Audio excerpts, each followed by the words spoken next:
Ito na po mga kasaging, nakapag-transplanta po tayo dito ng ating mga latundan po dito sa area na ito. Hindi man lahat natamnan pero ito na po. So explain ko lang po sa inyo, ito po yung tinatawag nating traditional na pagtatanim ng saging. Traditional po kasi nga kahit pa man noon ganito yung pamamaraan. Yung mga makawagong design po ngayon ay pinuputo kasi yung puno niyan, at yun ang pinapatubo. Pero kasi ito ay replacement ng may mga malalaki na dito, hindi natin basta-basta pwedeng puputol-putulin lang. Lalong-lalo na po pag makapal yung damo sa ilalim, hindi po sila basta-basta makakalabas at saka makakapagpahinga. Makahinga, I mean. So yung next step po natin gagawin dyan ay kukunin po natin yung mga dahon niya. Babawasan po talaga yung mga dahon niya kasi po sa gusto po natin sa hindi, malalanta na rin yung mga dahon niyan kasi nga putol yung lahat ng mga roots sa ilalim. Explain na natin muli sa inyo kung bakit pa ginagawa yun. Na sa mga traditional na pagtatanim ng saging, pinuputol yung dahon. Yun po ay para yung photosynthesis na pumapasok dyan sa dahon na imbis na papunta sa kanyang katawan, pipilitin niyang gumawa ng kanyang pagkain. Mas mabilis po siyang malanta at saka po mas mahina pong magpapalabas ng kanyang roots. So therefore yung ginagawa, pinuputol yan para hindi po siya malanta, para continuous po yung kanyang pagpuproduce ng kanyang pagkain sa kanyang dahon at saka mapapabilis po yung pagpalabas ng roots sa ilalim. Yun yung pinaka talaga na explanation yun. Mapabilis po ang paglabas ng bagong roots dun sa ilalim para po dire-diretso ng paglabas ng bagong sibol ng kanyang dahon sa taas. Yung isa pa po, pag hindi po natin pinutol itong dahon niya, mas matagal po talagang lumabas yung kanyang bagong dahon kasi nga andyan pa yan. Imbis na nako-concentrate po siya sa pagpapatubo ng kanyang bagong dahon ay dahil ito ay mga dahon buhay, nagko-consume po siya ng energy, nagko-consume po siya ng mga nutrients. Yun yung naging isang problema doon, kaya dapat talagang maputulan yung dahon yan. At sa ganitong estado po kasi dahil may mga malalaki at mga matataas na saging sa paligid, hindi po natin siya puputulin ng 6 inches from the corm. Pabayaan lang po natin siya sa kanyang taas, pero babawasan lang talaga natin yung kanyang dahon. So na-disinfect na po natin yung ating pang-cutting tools dyan. Ayun na nga po, wag po nating basta-basta lang gagawin ito na hindi naka-disinfect yung ating mga cutting tools, mga langga. Yung ano baging mga itsura nito pagkatapos. Hindi naman po na masyadong yung iba nga masyadong maiksi dito, okay lang. Yung sa taas, mayroon pa siyang dahon na konti. Yan po, para hindi po siya masyadong masobrahan ng cutting. Yung isa sa mga tawag doon, mga advices at saka isa pang advantage na bakit pinuputol yung dahon yan po. Kasi po pag nadaanan po ito ng ulan na bago at malakas na hangin, matutumba po yan. Matutumba po yung bagong tanim kasi wala pang roots sa ilalim na nakakapit sa lupa. Kaya bawasan yung dahon para bawas din yung hangin na makakapatumba sa kanyang puno. Yun yung isang explanation natin. So dapat lang talaga na maputol ito para po ma-hasten, pabilis yung pagpalabas ng roots sa ilalim. Ito konti lang naman yung dahon, bawas-bawasan na natin ng konti yung mga maliliit na ito. Yan po, yan lang po, ganun lang po kadali. Oh, ganito na itsura, oh. Ganyan na itsura niya. Basta mga bagong tanim nito. At sa experience po natin mga kasaging, hindi na po ito malalanta. Ito na ganito, hindi po yan malalanta. Pero pag hinayaan natin hindi na kuha yan, lanta. Lahat-lahat pati ito malalanta pa ito. Yun yung mostly nating experience mga kasaging sa mga ganitong uri ng mga bagong tanim na saging natin. Malalanta rin naman. Pero pag yan ay nakuha, hindi siya na malalanta. Napabilis yung kanyang pagtubo.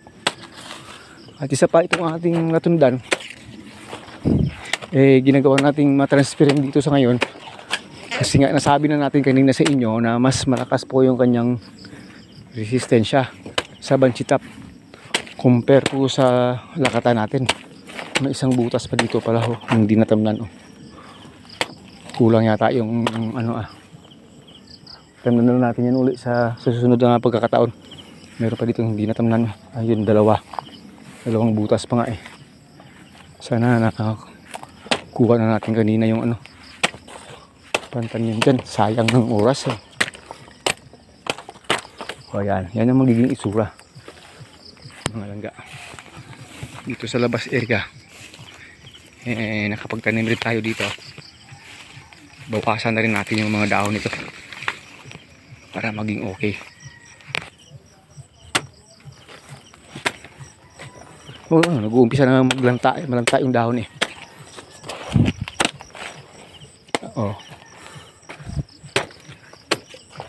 So yun lang, napakasimple lang gawin mga kasaging.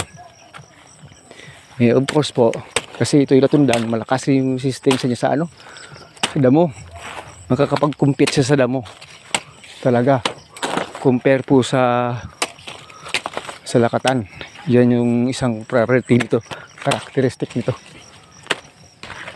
Mas makakakumpit siya sa damo. Kaya ipakita natin sa inyo yung ibang latundan na dito na kahit may maraming damo yung puno niya, walang abono-abono ito, pero mataba siya. Maganda itsura. Oops.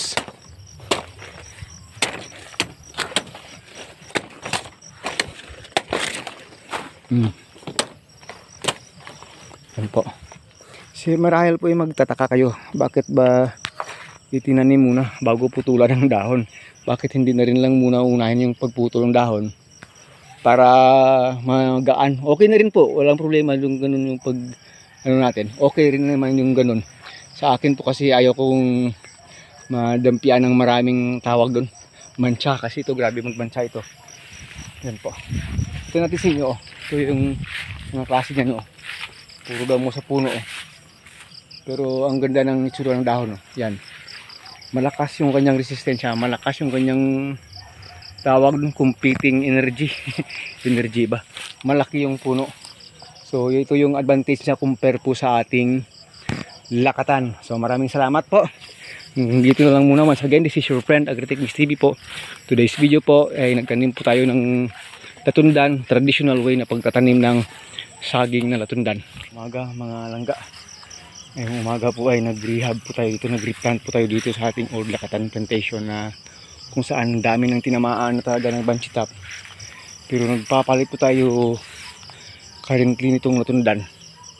More than 10 puno na yung naitanim natin. Yan po, may transplant na kahit na talagang masukal. Ang kapal ng damo talaga dahil nasa diretso na yung ulan.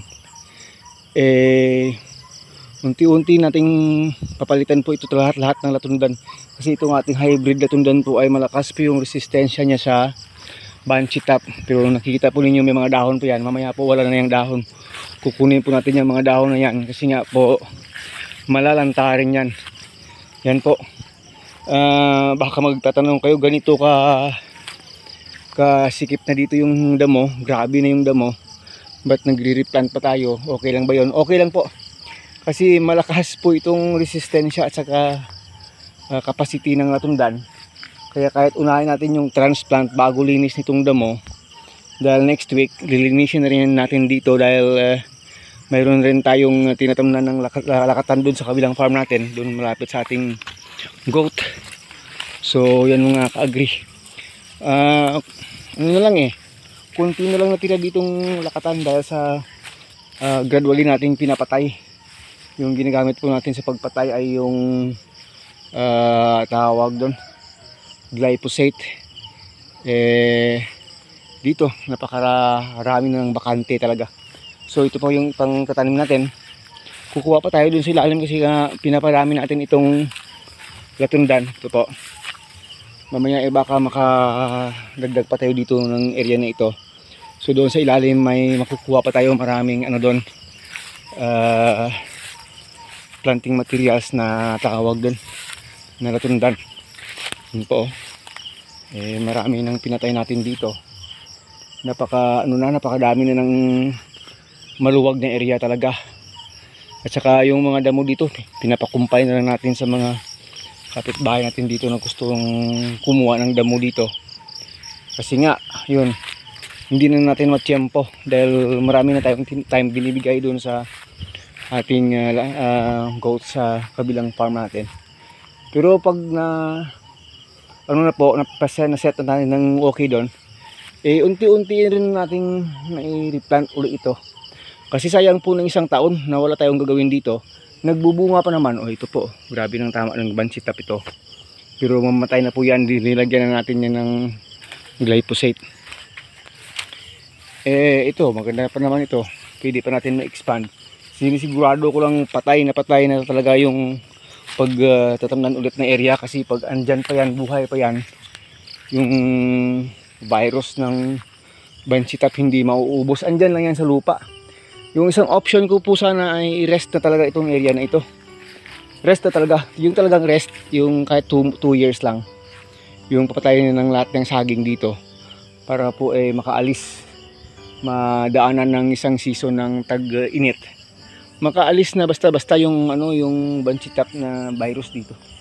Pero pinag-isip-isipan ko pa, marami pa namang natira ditong okay, at saka hanggang kaya pa nating ma-control yung bansitap, unti-untiin po nating mag-transplant ng latundan. Gaya po nitong latundan natin na nagbubunga na sa summertime, gaya po nito, malakas po resistensya talaga. Pinatay na dito sa kabilaan niya, pero nagbubunga po siya. Tinamaan na lahat dito. Yan sa kabila may tama na rin yan. Tama na yan. Pero malakas po resistensya. Kaya po dito sa kabila nakapagkuha tayo dito ng mga maraming planting material rin. Kaya po nito nagbubunga po siya. Yan po. Lumalabas po yung bunga. Maraming tayong kinuha dito kanina. Pero yung area sa kabila may tama na po yan. Dito may tama na. At dito sa right, sa other area na may tama. Bansitap po yan. Pero yung ating hybrid na tundan, nagbubunga, hindi po tinatamaan. Kahit na yan, bunga niya maliit kasi nga summer ng bunga yan. Hindi po tinatamaan, gaya po nito, pwede na nga itong ma-harvest hindi lang kalakihan. Pero pwede na po ma-harvest kasi nga napakamahal ng saging ngayon. Pati yung saging saba dito sa amin, umaabot ng 50, 60 pag hinog. O yan po, may isa tayong lakatan dito. Pwede itong ma-harvest kasabay nung latinda natin. So yun yung activity natin ngayong araw. Nagre-rehab, nagre-replant po tayo. Habang kitang-kita nyo naman, grabe nakataas yung damo. Hanggang bewang na yung iba. Yan nga ito may tama ito ng bansitap. Yan po. Pero currently, itong ating latundan, kinunan ko ng isang planting material kinaya dyan sa lupa, sa ilalim. Dahil malapit na rin itong ma-harvest. Within this week, harvestin na rin yan. Matira itong malaki na ito. Kaya ito yung binibigyan muna natin ng pansin, mga kasaging, kalakatan, kalatundan ngayong araw. And after that na makatransplant po tayo dito ay yun, yung damo na naman yung concentrate natin kung paano ito malinis. Andyan yung kaibigan natin. Nagtanim ka kalik ako dyan? Nagtamnan mo ka di aja sa kuljaon? May pure ba? Tinami amo mo rin ka plano ko, tapi tamnan mo ko na pure ba ko basi hindi ka basugot lah. Simple na tamnan mo medyo mong di kuljaon mo ng lim. Kaya ba ko ko tanan ko dito dampi sa silid. Pwede dia. Sige lang. Natamnan mo rin mo wala lang ko pa dublihan ra. Sige lang. Pagtulan, patubo lang na dira. Sige lang. Raka man ko sa piak mong. Ay, binay kumpay dyan hindi ko pag-explain ra para may kumpayan ka mo. Gawa tama, ko transfer dyan ka itong dalay. Ay, ang lakatan daw, di ka matugid. Itong dal daw makabato-bato ba? Yan po, si Joan. Yung kapitbahay ko dito, yung palaging tumatama sa ampalaya. Kasi dating taniman ng ampalaya yan dito. Yan po, nagtanim po siya ng napier dito sa boundary namin. Yan na po, yan. Sabi ko, okay. Yan, magkukumpay na rin naman siya ng mga damo dito sa loob. Yan ang mabawas-bawasan yung damo dito sa ating taniman. So, yun.